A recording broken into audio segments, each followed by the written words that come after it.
is there's a lot of arguments that you're never going to win. You're never going to win at the local bar, and you're never going to win the Tom Brady's greater than Michael Jordan at the bar argument, because the Michael Jordan argument is easier. 6 for 6.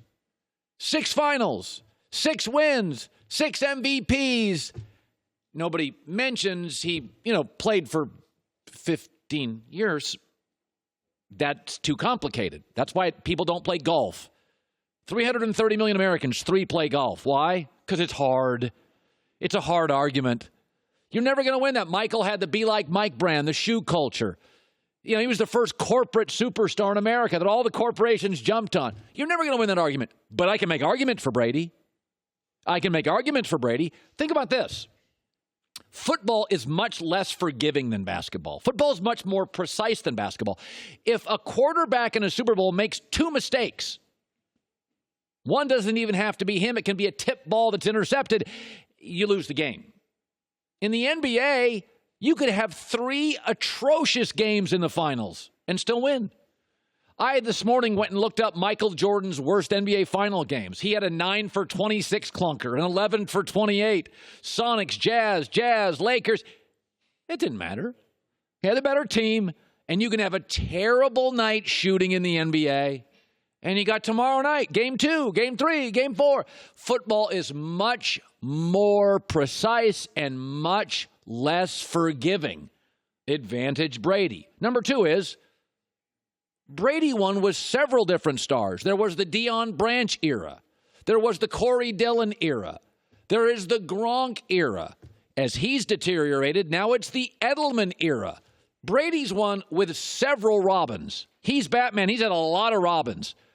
Michael Jordan didn't do anything pre-Pippen and anything post-Pippen.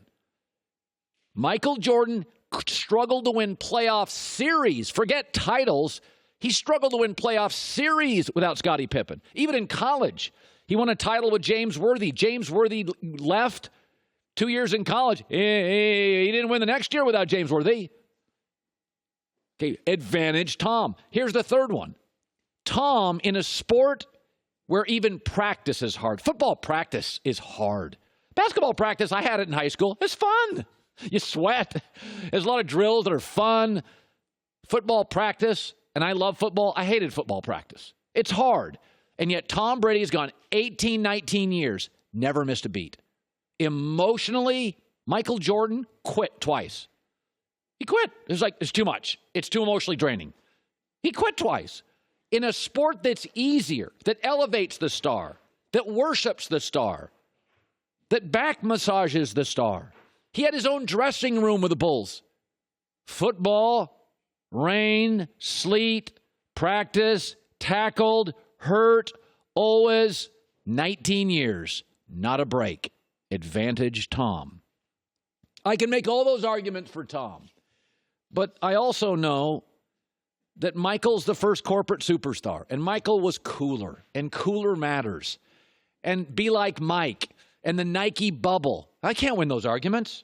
And I also know that Michael Jordan has nostalgia on his side. Michael Jordan's like a piece of art. I swear to God, he gets better. Michael's gotten better every year. When you close your eyes if you're sitting at home. If you're driving and listening, do not close your eyes. But if you are at home, do me a favor, close your eyes. And I want you to just think of Michael Jordan.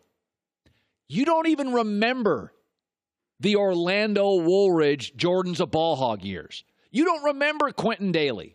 You don't remember all the firings. You don't remember the Washington Wizards jersey. You don't remember the broken leg. You don't remember the baseball. And that team, by the way, finished last. You don't remember any of it. Michael's art, he gets better every year. You don't even remember the bad times. But I will leave you with this. If you want to make an argument, let me just leave you with this. Basketball is a sport built for dynasties. Football is not.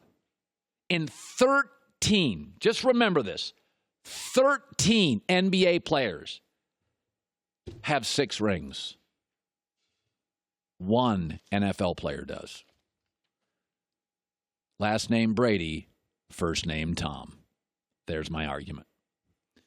All right, let's segue to the NBA. The big story right now, it's early February. the big story is the trading deadline Thursday. And, there's going to be guys moving around and stuff, but the big story is Anthony Davis, a great player, has informed his team through his agent, Rich Paul, I don't want to play here anymore.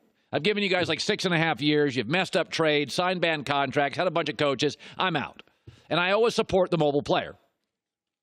I mean, owners move their teams, GMs, coaches move. Why can't star players? And it's not like he didn't give them time. He gave them 6.5 years. The story I'm told last night from two sources I trust is that the Lakers want Anthony Davis now. They want to create inertia. They want to create chemistry. And frankly, there's a lot of tension in the building. LeBron didn't come here to waste another year of his life with Lance Stevenson, JaVale McGee, and Lonzo Ball.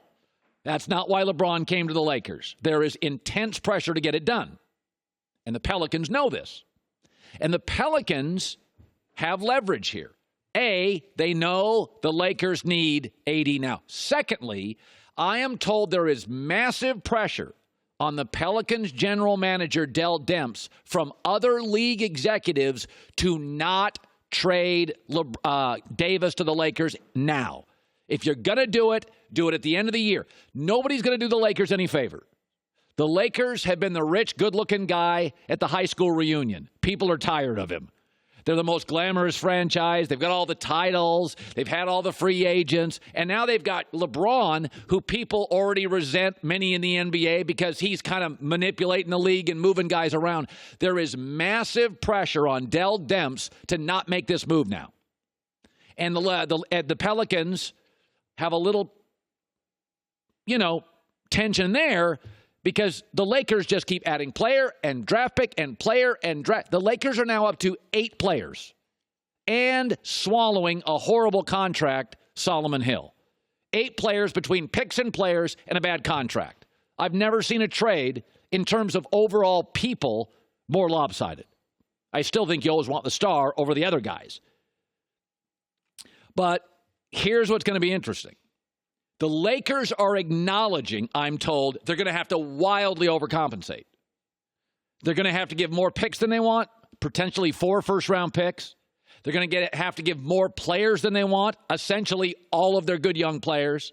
They're going to have to give an expiring contract or two, and they'll also have to swallow a terrible, terrible contract with Solomon Hill. But what the Lakers believe is this. When you live in New York, when you're the owner of the Cowboys, Yankees, Lakers, there are these massive brands, Ohio State football, Notre Dame football, but let's just keep it to pro sports. At these big Cowboy brands, Yankees, Lakers, Real Madrid, that kind of stuff, that great creates its own chemistry and inertia. And that if you get an A-Rod to the Yankees or if you get a AD with LeBron to the Lakers, you can't really overpay for it. You'll get so many benefits, so much free publicity, so much marketing. Other guys will want to be in this millennial NBA where stars want to join the cool team that wins titles, that you just overpay for it. There are some things, I don't love the idea of it, but when you have these unique American or global sports brands, and I would say Yankees and Lakers, Cowboys are very rare. It's rarefied air. You just get the star and worry about everything else later. Jerry Jones said it a year ago talking about his stadium when he built his stadium. And he said, you know what, man, there were cost overruns. But I look back at my life, I overpaid for my big successes every time. And when I tried to get a bargain, I ended up getting it and not being happy or missing out.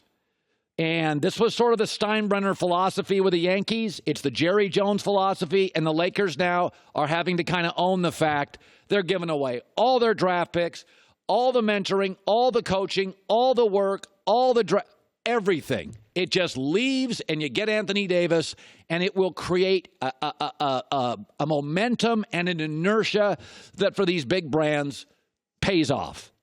And people will want to join the party. Jason Whitlock was laughing about this yesterday. I mean, the Lakers now are up to, according to one report, giving away 8 different pieces. Magic doesn't want to give up everything. I don't think Pelinka, Jenny Butt, they just don't want to scrap everything for Anthony Davis. But that's what they're about to do because LeBron and Rich Paul are forcing them to. Draft picks and everything else. Kareem Abdul-Jabbar's bones will be thrown into this trade at some point. It's the reality of business with LeBron. When you get into business with LeBron, there's some carnage. Well, now, it's also just temporary. You have to do what's going to make you successful in the next few years, not in the next 10 years or 20 years. You're not building a dynasty. You're trying to get a championship. Exactly. So, this is the LeBron business. Pat Riley's probably laughing his butt off right now, seeing what his buddy Magic's going through. I told you so, Magic. You got to give up the future, give up picks to win now. And I think with these big global and domestic brands, there is a certain chemistry and inertia and momentum that's created when you get the A-Rod, when you win a Super Bowl, when you get multiple stars, Shaq and Kobe, and it just kind of takes over the league and has a life of its own, and you go for it. And you give up all your rental properties to buy that one big house in Beverly Hills. And, it probably doesn't always make business sense, but you sit and watch it grow, and then everybody gets rich, and then you fight over it when dad dies. I don't know. But this is the very latest we have on this story. I'll give you more as it develops. And my gut feeling this morning is different than my gut feeling yesterday.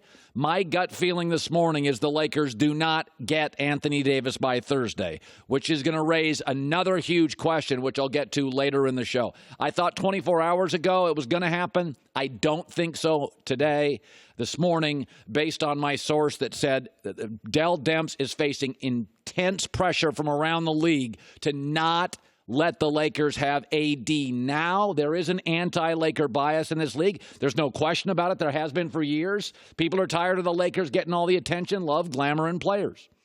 Hi, everybody. Thanks for watching. Subscribe here to get the latest from the show. Also, be sure to check out more of the best clips from The Herd or go watch a few segments from other shows on FS1.